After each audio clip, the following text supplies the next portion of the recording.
நாம இன்னைக்கு வேலூரில் அகில பாரதிய சன்னியாசிகள் சங்கம் ஒருங்கிணைந்து நடத்திய பாலாறு பெருவிழா 2022 நிகழ்ச்சிகளை தான் பார்க்க போகிறோம். இது எங்கே நடந்தது அப்படின்னா, ஸ்ரீபுரம் அரியூர் மலைக்கோடியில் ஸ்ரீ நாராயணி மகால்லையும் பழைய கோவில் நாராயணி கோவில்லையும் நடந்தது. அதை பற்றி விரிவான தகவல்களை பார்க்கலாம்.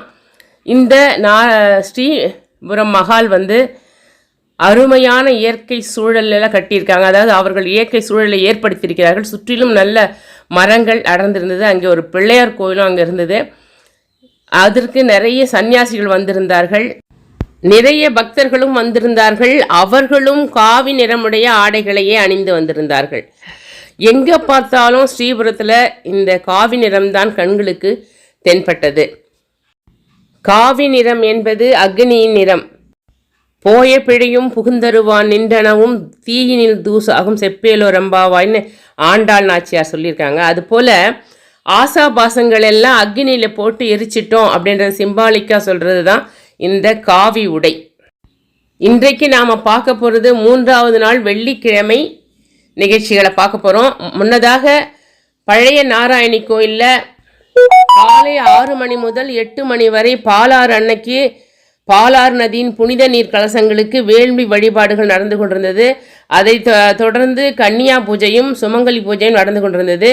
படத்தில் காணப்படுகின்ற சுவாமினி சுத்த வித்யானந்த சரஸ்வதி அவர்கள் முன்னின்று நடத்தி கொண்டிருந்தார்கள். அதே நேரத்தில் கல்யாண மண்டபத்தில் விஷ்ணு சகஸ்ரநாமம் பாராயணம் நடைபெற்று கொண்டிருந்தது. விஷ்ணு சகஸ்ரநாமம் பாராயணம் பண்ண சகோதரிகளுக்கு மாலை, பொன்னாடை மற்றும் பரிசுகள் கொடுத்து கௌரவிக்கப்பட்டது. அதன் பிறகு அம்பாக்களின் சிறப்பு சொற்பொழிவுகள் நடந்தது.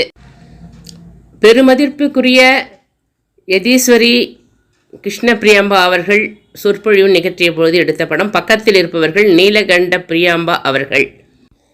இந்த சொற்பொழிவுகளுக்கு பின் மேதகு ஆளுநர் தமிழிசை சவுந்தரராஜன் அவர்கள் வருகை புரிந்தார்கள். அவர்கள் சிறப்புரை ஆற்றினார்கள். சிறப்புரை முடிந்து மேதகு ஆளுநர் அவர்கள் வெளியிலே வந்தபொழுது பத்திரிகைக்காரர்கள் சூழ்ந்து கொண்டார்கள். அவர்களின் கேள்விகளுக்கு இன்முகத்துடன் பதிலளித்தார் திருமதி தமிழிசை சவுந்தரராஜன் அவர்கள். அதன் பிறகு உணவு இடைவெளிக்கு பிறகு யோகாசன நிகழ்ச்சிகள் அரங்கேறியது.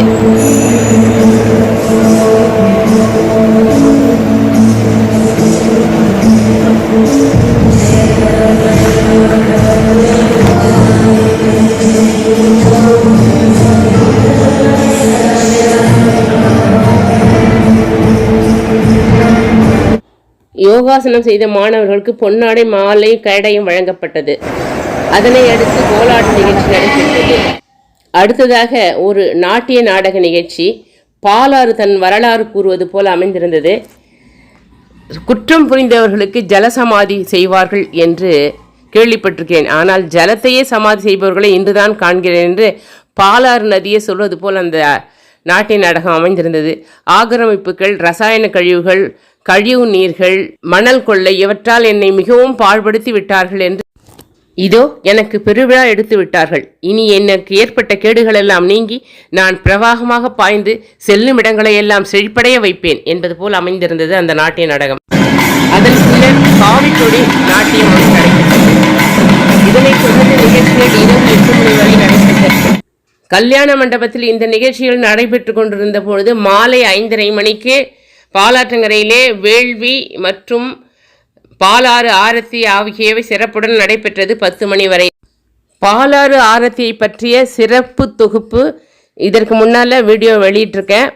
பார்க்க வேண்டும் என்று விருப்பம் உள்ளவர்கள் ஆன்மீக பாதையில் சேனலில் போய் செக் பண்ணி பார்த்துக்கோங்க. இந்த வீடியோவை பார்த்ததுக்கு மிக்க நன்றி. வணக்கம். வாழ்க வளமுடன்.